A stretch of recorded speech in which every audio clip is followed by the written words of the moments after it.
If it's a publicly aired one, it should be publicly aired on time.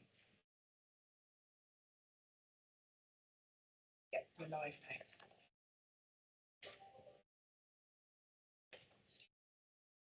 Okay, it's 2 o'clock. My name is Vince Hunt and I will be chairing this meeting today in the Chairman Rob Macy's absence. I've got a few things that I need to run through. Again, welcome to the meeting of the Housing Supervisory Board. We're not expecting a fire drill today. In the event of the alarm sounding, please leave the building and gather at the front of the building. It's that way straight behind me, I would suggest. I'm obliged to inform you that this meeting is being live streamed and recorded. Could I ask if you've got your mobile phone that you switch it off, and if you've got any notifications on your computers, please do that as well, because there's nothing more irritating than the news coming on while we're trying to go through the agenda. As I said, my name's Vince Hunt. I'm now going to go around the room, starting with Councillor Heather Kidd, and ask members and then follow around with officers to introduce themselves. Heather? I'm Councillor Heather Kidd, Councillor for Shrewsbury and Worthing Division. Councillor Duncan Kerr, substituting for Julian Dean. Lucy Heath-Clyington, Commissioning Manager. Councillor Tony Parsons. Councillor Jeff Anderson, I'm responsible for Halston. Shelley? Shelley Davies, Committee Officer. Ros Bridges, Finance Director and Company Secretary for Cornoby Developments. Foregate, Managing Director for Cornoby Developments. And Jane Trituri, Assistant Director, Homes and Community at Shropshire Council. Very good, thank you. I would like just to take this opportunity to remind members and officers if they would state their name prior to speaking during the meeting, so that members of the public who may or may not be watching know actually who's speaking. We'll move on to the agenda now. Item 1 is apologies for absence, and I have had apologies for Councillor Robert Macy, who is the chairman, who is sadly suffering with COVID at present. Councillor Julian Dean, for which, as Duncan has already said, he will be subbing for. Councillor Simon Jones and Councillor Dan Thomas. Are there any others that anybody knows of? No? Okay. Item 2 is disclosable pecuniary interests. I want to remind members that they must declare their disclosable pecuniary interests and other registrable or non-registrable interests in any matter being considered at the meeting, as set out in Appendix B of the Members' Code of Conduct, and consider if they should leave the room prior to the item being considered. Further advice can be sought probably after the meeting, not during it, please, from the monitoring officer, preferably if there is, though, in advance. Item 3 is the minutes. They have been sent out. Has everybody had a chance to have a look at the minutes? Obviously, Duncan, you may have read the minutes for an update on where we are, but you weren't at the last meeting. So, but if everybody else is satisfied, could somebody just give me a proposal and a second that we accept those as being a good record? Councillor Jeff Anderson, I propose that we Thank you. accept the names. I wasn't at the last meeting, I'm afraid. I think I was. All right. Well, in which case I definitely was. So I'll say that I'm satisfied with them as well. So good. I was there because I remember. But I think you came in late, didn't you? I can't Yes, remember. I did because I was in the meeting. Yeah. That's because I read the minutes. I know that. Yeah. Anywho, item 4 is public question time. I don't believe there's been any received. Item 5 is member question time. And I believe none have been received either. So we will move on to the meat of the agenda, which is item 6, Cornoby Developments Limited Update Report. I think that's going to be coming from, is that you? Right. Yep, that's me. Thank you very much, Chair. And I will call on Harpreet Barrett as well to give some further detail. But the purpose of the report is to update the Housing Supervisory Board on progress of the company against its approved 10-year business plan. And there is a more detailed report in the appendix setting this out. The recommendation is for the board to receive this report in accordance with the terms of the shareholder agreement, the council being the shareholder for Cornoby Developments Limited. For reference, in terms of the development activity to date, Cornovy has completed 33 new homes at the Frith, which is entirely complete now as a development and is on site currently at Ifton Heath and Ellesmere Wharf developments, with 58 homes under construction there. And the Q2 forecast shows an estimate of 19% of the 736 homes in the pipeline to be delivered being affordable. So that's 140 units out of 736. The progress that CDL is making against its business plan continues to be satisfactory, and we've seen an uplift of an additional 8 homes over the life of the business plan to date. The performance of Cornovy is monitored by the Council's Homes and Communities team, with some further oversight being provided by the CDL Monitoring Board, which is an officer group which meets to review Cornovy's activities. So the conclusion is that the Housing Supervisory Board is asked to receive the update and note the progress, in particular at Ellesmere Wharf and Ifton, but I'll turn to Harpreet for any additional information. Thank you, Jane. In terms of progress against our 2 live sites, the first one at Ellesmere Wharf, many members are aware that Hawke Developments, our previous contractor, went into receivership. We recently appointed in the summer Mott Phillips to take that project forward for us. We've completed 2 of the key critical path tasks on that site. The first is that the piles which had been installed to a certain extent are now nearing completion. We're hoping that all that work will be completed by the new year, along with a new approval from LABC. The key issue for us is the actual site condition. So we're going down in terms of the piles up to 25 metres in some instances. So they're quite substantial piles that we have to undertake on that site. The second was a diversion that cost a number of other landowners land around electrical cable. We've had to reorientate the site slightly to make sure that diversion is kept within our site. And that work has now been programmed in with Scottish Power, which is scheduled to happen around December.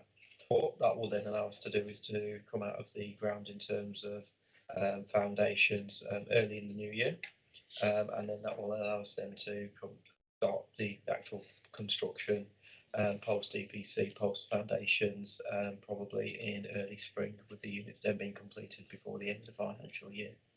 In terms of Ifton Heath, again, we've had a delay on site to do with a permission that we required from Welsh Water. That permission is now in place. We've had to give additional assurance to Welsh Water under a surety bond. That has all been resolved, and work has continued to progress there at pace now. So again, we're looking at getting our show home ready for the end of March on that particular site, which will act as a show home for both developments. Okay. Any questions? Heather? I might not be able to find it, or I haven't seen it, but yes, we've completed 33. We've sold them all? Oh, sorry, yes, we have. They were all sold off plan. That was the question. Yeah, it was off plan. yeah, everything was sold off plan. Yeah. With the final completion happening in early July. Okay, I guess really the only question that I'm going to pose then is, obviously we've heard today that the housing market is beginning to back off a little bit. I'm sure you've taken that into consideration with the builds that we've got. Do you expect that to be a problem? Yes, yeah, of course we do. You know, the market has been very buoyant during the last few years through the pandemic. We've seen house prices rise in areas of Shropshire by 25% over a 2-year period.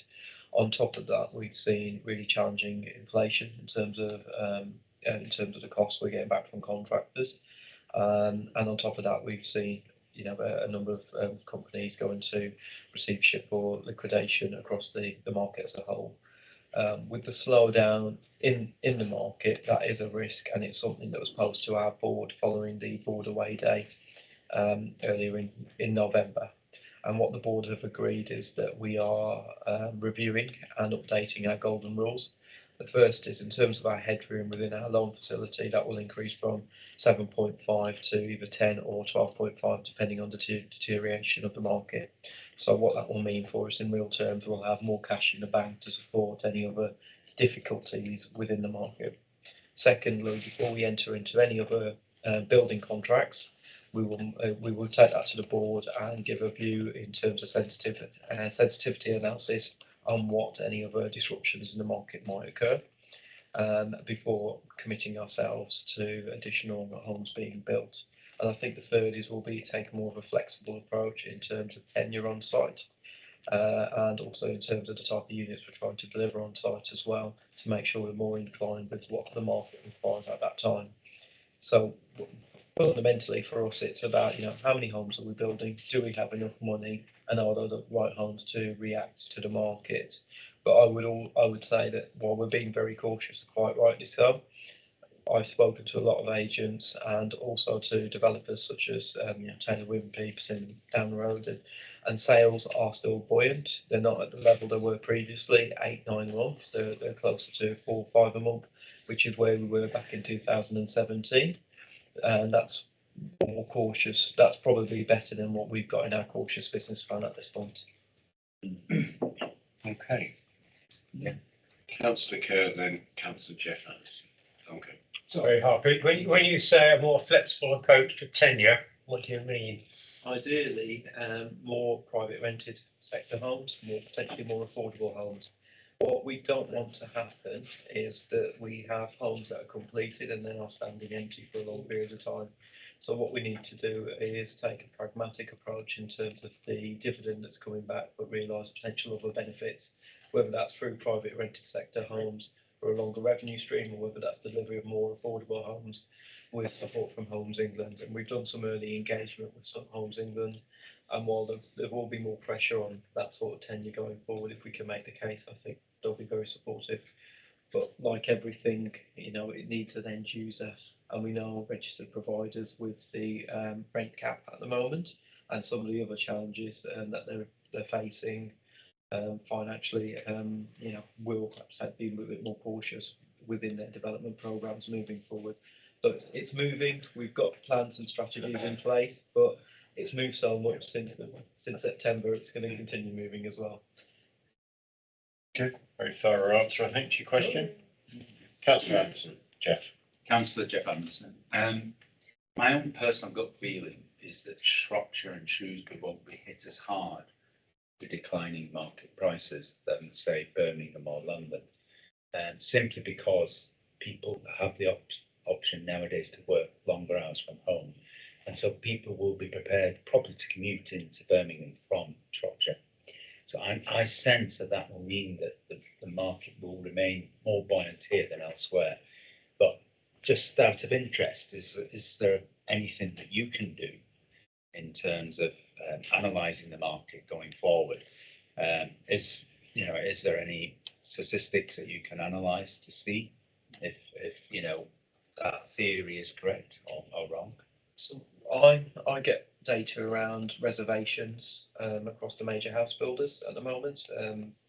And what's interesting for me is that the West Midlands market is stable.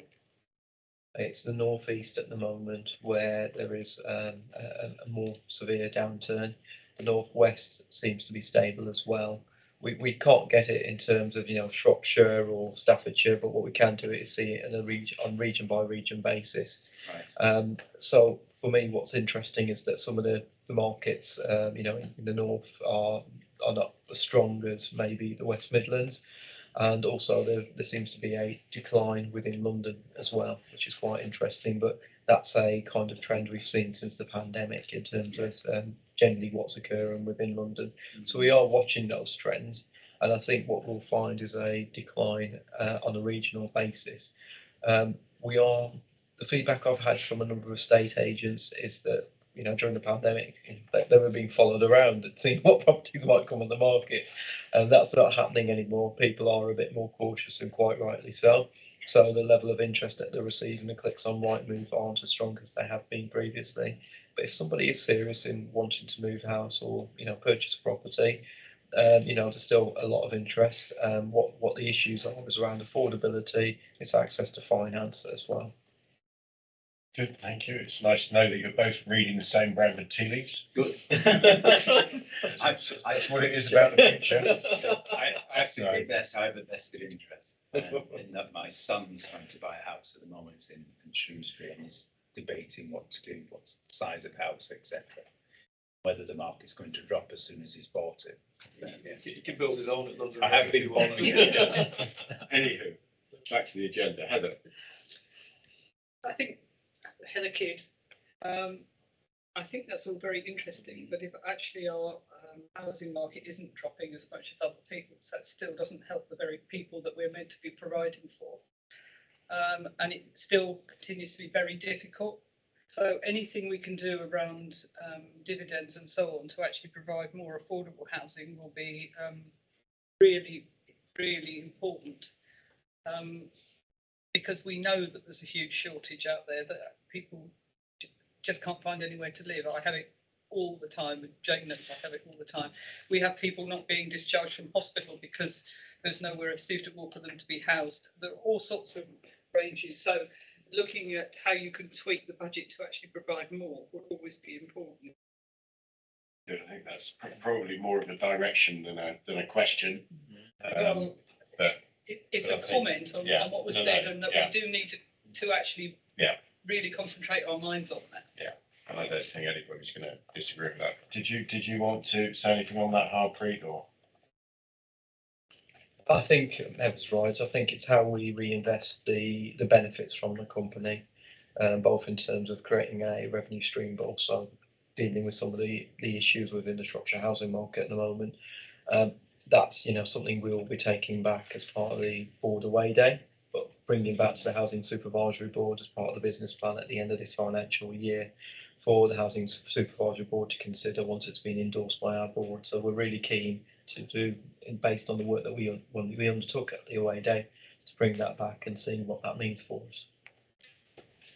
Well, I think if everybody's content, we are asked that we accept that report. I don't think anybody's not going to accept it. And actually, your final sentence there, Harpreet, I think brings us very nicely into item 7, which is the core Novi developments away day. I did have to send my apologies. It was 2 days after Jenny came up with a new knee, so it probably wouldn't have been a good idea for me to disappear for the whole day and leave her at home with the 5 dogs and everything else. So apologies to my fellow board members for having not made that. It had been my intention to.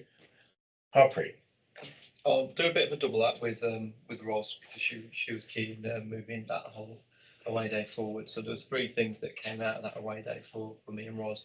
I think firstly, it's a big thank you for everyone attending. The board really appreciated, and so did the whole team. The feedback from everybody was really interesting, and I think it's, for me, what was quite enlightening was that board members, all wanted the same thing, but we all wanted to achieve it in a slightly different way. So I think that's quite reassuring, because when we are pulling our business plan together, when we want to build a consensus, there's a kind of understanding that the end goal is the consensus, but how we get there is all slightly different for us. So I think that was really, really well done. Ross, do you just want to talk about the kind of view on risk that we picked up and the feedback from the board? Yeah, so obviously the away day itself is a really good opportunity for us to showcase what we're doing and what we've achieved so far. But also it's really important for us to be able to describe what the climate is like that we're operating in, and just sort of relate that to everybody in terms of uncertain economic outlook and all those forces that we're trying to protect against. So we had a really useful session where we talked about the risks, the sort of main strategic risks that we face and how we manage them going forwards. And we're obviously entering into a new business planning phase as we think about developing the March 23 business plan and refreshing where we are. And there were useful discussions to be had about whether we need to change strategic direction or not. And just to be open and honest really about, what the aspirations are for the company and how do we hold on to those whilst navigating all those risks around, rising interest rates and mortgage products and that sort of whole gambit really of issues there. Okay, Tony. Tony Parsons, yeah, it was an excellent day, and You're trying to make me feel bad, aren't you? And we looked at different approaches to potential future developments and different sort of arrangements in terms of partnership and also phasing as well. And so, you know, it was very useful to get the different opinions, because I think we had 4 groups looking at this, not all 4 came up with different answers. So it was a very useful exercise. I'm sure there'll be a good few things we can make use of from that. Good, there's some good positive feedback for you there. Yeah, and it's just to kind of expand on Heather's point earlier as well. The third thing was the endorsement from the Housing Supervisory Board to look at a more long-term investment approach in terms of the business plan. So that focus from moving away from simply building houses to sell to building houses across a range of tenures is something we've fed back both to our funder, the Shropshire Finance team, and also in terms of our board as well. That's heavily going to influence our business plan moving forward. Say these are the proceeds that we're generating, and this is how it can be invested in more residential development to create a long-term revenue stream for the local authority. Good. For me, that last bit was really important. I Yeah. really enjoyed it. It's well worth doing. I'm not trying to make you feel bad, honestly. I'll be on that now. Okay, good. We'll move on to item 8 then. Thank you very much, both. Limited membership update. Harpreet Red, MD for Cornelby Development. Chair, you're probably aware that one of the key roles of the Housing Supervisory Board is to remove and appoint board members to the CDL board. And we've recently been informed that Hayley Owen will be stepping down from the board on March the 31st. So Hayley is currently employed by Shropshire Council. She's moving shortly to Cheshire East Council to take on a new role. So there will be a vacancy that will be opened on the board. What we are proposing to do after discussions with the chair, myself and Roz, is that we are looking to again open that role up to a member of Shropshire Council in terms of a staff member. But as part of the 3DKS review, which was undertaken on board effectiveness last year, it was recommended that we target somebody with governance, business transformation or finance experience, and that's where we'll be focusing that advert. So we'd like to just bring the board up to date in terms of our initial plans and ask for any comments in relation to that. Can I just clarify? Thank you for letting us know about Hayley Owen, but you said in consultation with the chair. I assume you mean the board chair as opposed to this committee chair. That's correct, yeah. All right. We have just discussed it. because we've got people in online, if anybody's listening, it just clarifies that. Yeah. We have discussed it previously with Rob Macy as well, and he endorsed that recommendation for the next board member to come from that sort of background, subject to an appropriate competitive process. Okay, anybody want to say anything? Tony? Yeah, I mean, what this does, it shows that we are taking account of the recent audit that we had on how the board functioned. And so I think it's a positive move. Good. Anybody else? No? Okay, well, we will move on then to item 9, which is the exclusion of the press and the public, to resolve in accordance with provisions of Schedule 12A of the Local Government Act of 1972 and paragraph 10.43 of the Council's Access to Information Procedure Rules, the press and the public be excluded during the consideration of the following item. Everybody happy with that? Yes. Good. Well, we will wait then for a nod to say that we are no longer live streaming.